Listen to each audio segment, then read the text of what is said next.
Welcome to Course 20 of the MaxLife Commercial Academy. I'm Ryan Solberg, real estate broker with MaxLife Realty LLC, and today we're diving into one of the most exciting and fastest growing institutional asset classes in all of commercial real estate, data centers and AI campuses. Whether you're an investor looking to diversify into infrastructure-backed assets or a broker trying to understand what your institutional clients are chasing, this course is going to give you a serious edge. We'll cover the four major data center types, how to read tier ratings, why power is everything, how to underwrite a deal, and what the AI demand surge means for returns through 2035. Let's get into it. So why are data centers suddenly the asset class every institutional investor is talking about? Let's start with what one actually is. A data center is a specialized real estate asset designed to house, power, and cool the computing infrastructure that runs the entire digital economy, everything from cloud storage to AI model training. And here's the mental shift I want you to make. Every ChatGPT query, every Netflix stream, every cloud backup you've ever made lives in a physical building that somebody owns.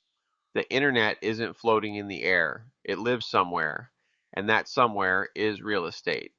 Now look at the demand picture. Global data center capacity is projected to double by 2030, driven by AI, cloud, and streaming. Vacancy in the top tier US market sits below 2%. That's tighter than any other commercial asset class you can name. Office can only dream of those numbers. That scarcity is why institutional capital from Blackstone, KKR, and sovereign wealth funds has absolutely flooded into the sector since 2022. But here's the constraint that defines the whole opportunity, and we'll come back to it again and again in this course. It's not land that limits new supply anymore, it's power. Getting megawatts to a site is now the binding bottleneck, and the reason serious investors love this asset is the cash flow profile. Many of these deals are structured as net leases with investment-grade tenants, which makes the income stream predictable and bond-like, much closer to a NNN industrial deal than to a speculative tech play. That combination of explosive demand, severe supply constraints, and credit-backed leases is exactly what makes data centers so compelling right now. Not all data center investments are the same animal, so let's break down the four structures you'll encounter, plus the tier ratings that cut across all of them. Start with the powered shell, because this is the most accessible structure for a private investor. The landlord delivers the building, the power, and the cooling infrastructure, and the tenant builds out all the IT equipment at their own cost. That means the lowest landlord responsibility, long NNN leases, and cap rates in the 5.5 to 7% range.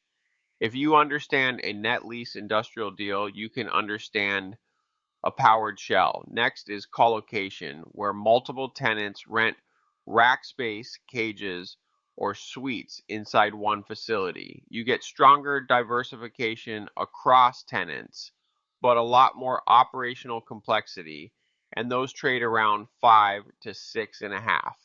Then there's hyperscale, purpose built for a single cloud giant like Amazon, Microsoft, or Google. That's the lowest cap rate of the bunch, 4 to 5.5, because you're buying the highest credit quality on earth. And finally, data center REITs like Equinix and Digital Realty let you buy a slice of a national portfolio with full liquidity, trading at 3.5 to 5%. Now layer the tier ratings on top. Tier I and I2 give you basic redundancy, 90.6 to 99.7% uptime, lower construction cost, and they suit edge and regional use cases at wider 6.5 to 8 caps. Tier 3 and IV deliver N plus 1 to 2N redundancy on every system, 99.98% uptime and better. That's mission-critical infrastructure for enterprise and hyperscale tenants, and it compresses cap rates accordingly. The pattern to remember: more redundancy and stronger credit always mean a tighter cap rate. If there is one concept I want you to walk away from this lesson knowing, it is this. In data center real estate, power is the product. Everything else, the building, the fiber, the cooling, exists to support the delivery of reliable, high-density electrical power to computing equipment. Let me break down the 4 specs you need to know cold before you ever underwrite a data center deal. First is critical load, measured in megawatts. This is the actual power available to IT equipment, and it is the primary driver of rent. A facility delivering 10 megawatts at $100 per kilowatt per month is a $1 million per month gross revenue asset. Simple math, enormous scale. Second is power usage effectiveness, or PUE. This is total facility power divided by IT load. A PUE of 1.2 means for every dollar of power going to servers, you are using 20 cents on cooling and overhead. That is best in class. A PUE of 2.0 means you are wasting as much power cooling the building as you are running the computers. Tenants care deeply about this, especially those with ESG commitments. Third, and this is the big one in today's market, is utility substation access. In places like Northern Virginia, Phoenix, and Chicago, data center developers are sitting on entitled land that they simply cannot power because the utility queue is 4 to 7 years out. Facilities with existing substation access and available capacity are worth multiples of what a vacant parcel would bring. And fourth is backup power, generators, UPS systems, and fuel storage. Tier 3 and IV assets require N plus 1 or 2N redundancy, meaning if any single system fails, operations continue without interruption. Understanding who is responsible for this capital, landlord or tenant, is critical to modeling your return. Let's talk about how these assets are actually priced relative to the commercial real estate you already know, because the structure you choose drives both your cap rate and your risk profile. Here's a formula to anchor everything. Monthly rent equals critical load in kilowatts times the dollar per kilowatt per month rate. In data centers, you're effectively leasing power, and that equation is the backbone of every pricing conversation. Now compare the two ends of the structure spectrum. On the left, the powered shell NNN. The tenant builds out all the IT infrastructure at their own cost, and you as the landlord just deliver the base building, power, and cooling. Leases run 10 to 20 years with fixed bumps of 2 to 3%, and cap rates land at 5.5 to 7%, depending on tenant credit and power density. The landlord risk here is low. It really is close to a net lease industrial deal, which is exactly why it's the easiest structure for a private investor to underwrite and finance.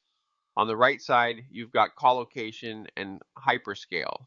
Here the landlord operates the facility and sells capacity by the rack, the cage, or the suite. You get multiple revenue streams, but a lot more operational complexity. A hyperscale deal is a single credit-rated tenant, and cap rates can compress all the way down to 4% because you're buying Amazon or Microsoft as your tenant. Colocation gives you diversified tenants with more upside in the 5 to 6.5 range.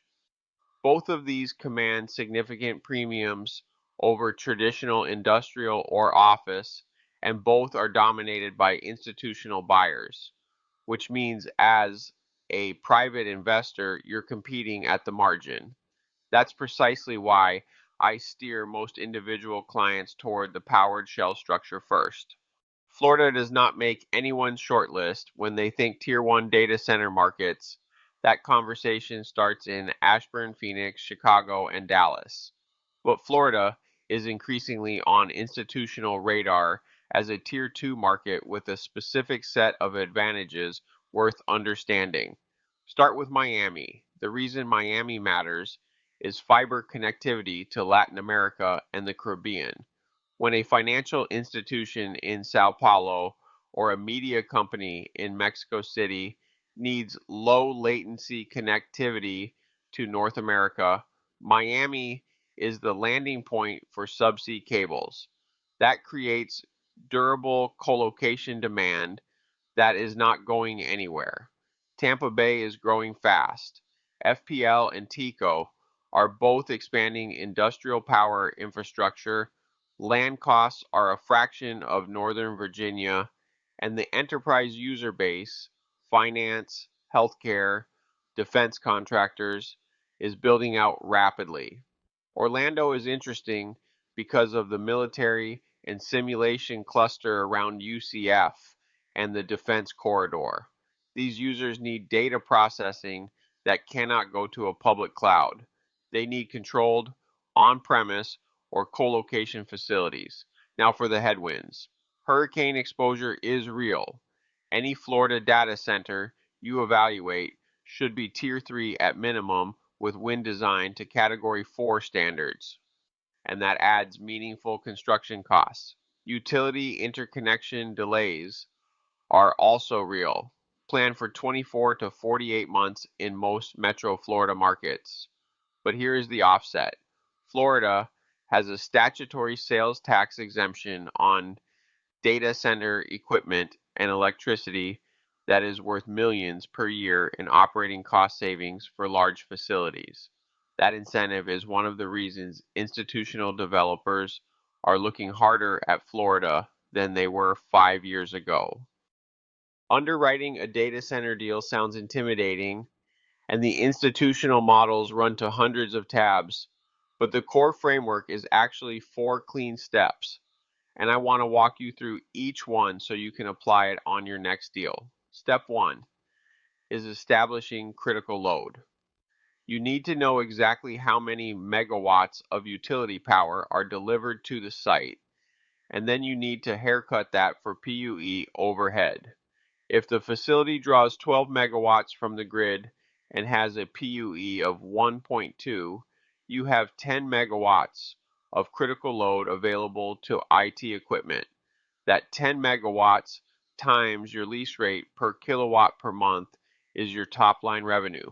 Everything flows from that number. Step 2 is modeling power cost. In a triple net powered shell, the tenant pays for power directly. So your P&L looks a lot like a NNN industrial deal. But in a colocation or gross lease structure, power cost is your largest operating expense, and you need to model both the current utility rate and a reasonable escalation assumption. A 3% annual rate increase on a 10 megawatt facility is a meaningful number over a 10-year hold. Step 3 is lease credit and structure. This is where data center underwriting most resembles NNN analysis. Pull the tenant credit rating, confirm the lease term, understand the annual rent bumps, and read the termination clause carefully. A 15-year lease with a BBB rated hyperscaler and 2.58% annual bumps is a very different asset than a 5-year deal with an early stage colocation operator. Step 4 is applying your cap rate and running sensitivity. Divide stabilized NOI by your target cap rate. Then build a simple sensitivity table. Cap rates across the top from 4.5 to 7.0%. Power lease rates down the side.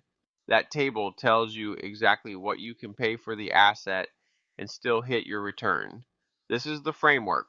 Learn it, drill it, and you will be able to evaluate any powered shell opportunity that comes across your desk.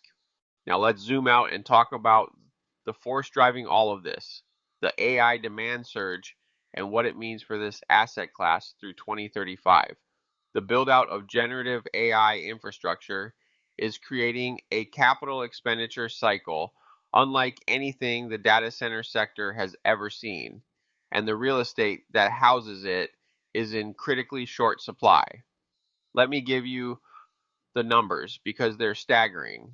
Microsoft, Google, Amazon, and Meta collectively announced over $300 billion in data center capex in 2024 alone. That's a single year. And AI is not like the workloads that came before it. AI training clusters require 10 to 100 times the power density of traditional enterprise computing. That's why so much of the existing inventory simply can't serve AI demand. It was never built for that kind of load. CBRE projects the US needs a 50% increase in data center capacity by 2030 just to keep up. Because of power constraints, vacancy is expected to stay below 3% in the top markets through at least 2028. And here's the part that matters most for you as an investor. New construction lead times run 3 to 5 years, so supply physically cannot respond quickly. That means existing facilities with power already in place command an enormous premium. The fastest growing subsegment is edge data centers, smaller facilities closer to end users, as AI inference moves out to the network edge. The strategic takeaway is this: investors who move early in emerging Tier 2 markets like Florida can capture development and lease up upside before institutional capital compresses those cap rates. AI does not run in some abstract cloud. It runs in a building, and the opportunity is to own the building. If you want to explore how to position for this, give us a call at 321 586 2121. That is a wrap on Course 20, Data Centers and AI Campus Real Estate. You now understand the four major data center types, how Tier 1 through Tier 4 ratings translate into cap rate differences, why power infrastructure is the single most important spec you will evaluate, and how to run a powered shell underwrite from start to finish. You also have a framework for thinking about Florida data center markets and a clear view of what the AI demand surge means for this asset class over the next decade. I hope this course helps you approach data center opportunities with real confidence. If you have questions, want to talk through a deal, or just want to connect, reach out to us directly at MaxLife Commercial. The number is 321 586 2121. And you can find the full academy and all our resources at maxlifedevelopment.com/academy. I'm Ryan Solberg, broker with MaxLife Realty LLC, and I'll see you in Course 21, Tax Strategy and 1031 Exchanges.